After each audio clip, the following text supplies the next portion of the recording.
Bem-vindo a todos a mais um vídeo do canal. Mais uma vez numa linda caminhada no Cerrado Brasileiro. Cara, resolvi falar de consciente e inconsciente. Vamos falar de uma forma muito simples.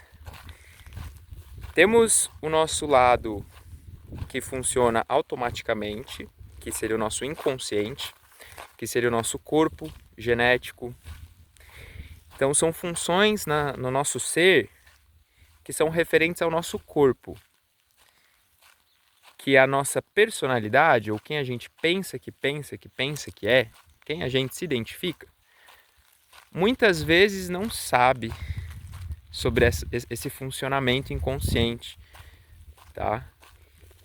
Que seria, né, a nossa personalidade, que é a parte consciente, que seria o preto, né? No desenho humano a gente vê como inconsciente sendo aqueles códigos em vermelho, e o preto seria aquilo que é consciente em você. E nós somos esses dois componentes vivendo um movimento de vida, né? Nossa geometria de vida, vivendo esse movimento desde o nascimento até a morte, juntos. Então, o inconsciente com o consciente juntos, né? Quem cria essa força de atração é o monopolo magnético. Monopolo magnético, localizado no externo, ele tem essa força de atração que une esses componentes conscientes e inconscientes nesse movimento do espaço. Afinal, o monopolo magnético fala sobre amor e direção.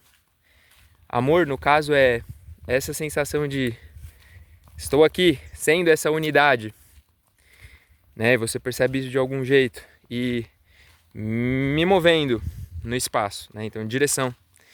Mas existem as formas de observar isso, né? As formas de direção e as formas de amor. Mas é esse monopolo magnético, né, que traz a nossa identidade, diz respeito à identidade, que une esses dois cristais, essas duas facetas do ser humano. Uma que a gente vê, mas que a gente não sabe direito como funciona, e funciona automático, que seria o vermelho. E aquilo que a gente se identifica, quem a gente acha que a gente é, que existe uma forma de funcionar, mas que a gente não vê, que seria o preto, né? Por acaso estou com um boné vermelho e preto, preto e vermelho. E aí nós somos esses duas facetas aí, sendo jogadas nessa vida. Onde que normalmente a gente encontra o problema nisso, né? Qual é o ideal, o que é que deveria se acontecer e o que acaba acontecendo, que seria o erro, né? O que tinha que acontecer é que essas duas faces, o inconsciente como o consciente, eles deveriam viver essa harmonia, né? Todos funcionando bem, em harmonia, sem defeito, sem bug, tá ligado?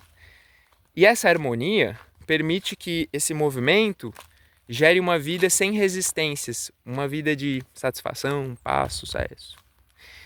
Uma vida em que o corpo se direciona para o lugar certo, para o ambiente certo, com as pessoas certas, recebe a nutrição certa, pode se desenvolver, etc e tal.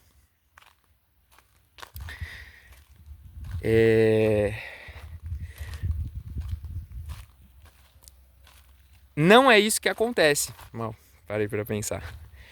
Não é isso que acontece, não é isso que a gente normalmente vê, esse movimento certo dessas duas partes internas, tá?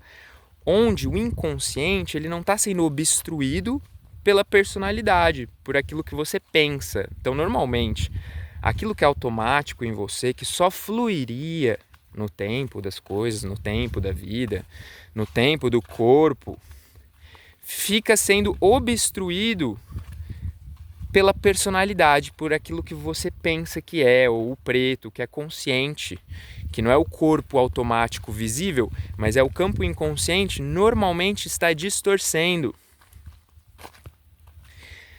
Está distorcendo esse movimento natural do corpo. esse fluidez, esse automatizado. Distorcendo por quê? Né? Porque está identificada com o tema de controle da vida, de um modo geral.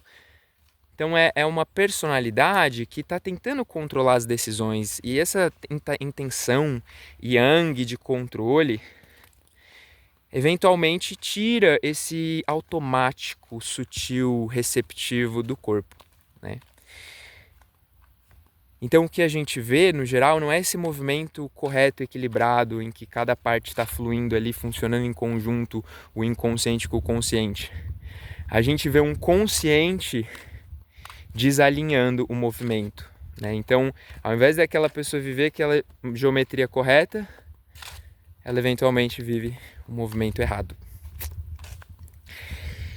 Então é isso, né? Então temos o consciente e o inconsciente funcionando corretamente. Então, o que a gente busca com o desenho humano é corrigir esse movimento, né? Então é educar sobre as decisões para que você traga à consciência o inconsciente, né? Que você perceba que existe esse inconsciente e entender como ele trabalha nas decisões do dia a dia. Exatamente isso é a sua estratégia de autoridade, tá? Cada estratégia de autoridade vai ter sentenças diferentes de percepção que a pessoa vai trazer ali no dia a dia dela para viver uma vida com mais calma, né? Com menos ansiedade, de um modo geral, tá? Porque é sem a mente achando que controla, tá? Então cada mente tem uma forma de atrapalhar a si mesma, né, na vida de cada pessoa. E a estratégia de autoridade é basicamente isso, né? Voltar, né, trazer a personalidade para esse inconsciente, para esse natural do corpo, como é que esse corpo funciona, tá? Quando está em conexão com a natureza e com o tempo da natureza, né? Não com o tempo da cabeça do homem, do dinheiro ou do sei lá o que que seja. Então é isso, logo somos 3, sabe? Ou 1, né? Porque no final somos esse momento presente que acontece a vida. Só que a pergunta é, tá indo bom ou tá dando mal, né? Tá indo legal ou tá mal ou tá bom? Tá com resistências na vida ou tá uma vida massa, de prosperidade, crescimento? Sempre uma decisão que você faz. Mas olha que interessante, dentro da gente existem esses dois campos, né? O inconsciente e o consciente. E esse nossa identidade, que é quem a gente deveria ser. Então é isso, palavras aí pra gente refletir, sabe? E é isso, espero que tenham gostado do vídeo e até a próxima. Ficar aqui com a paisagem bonita.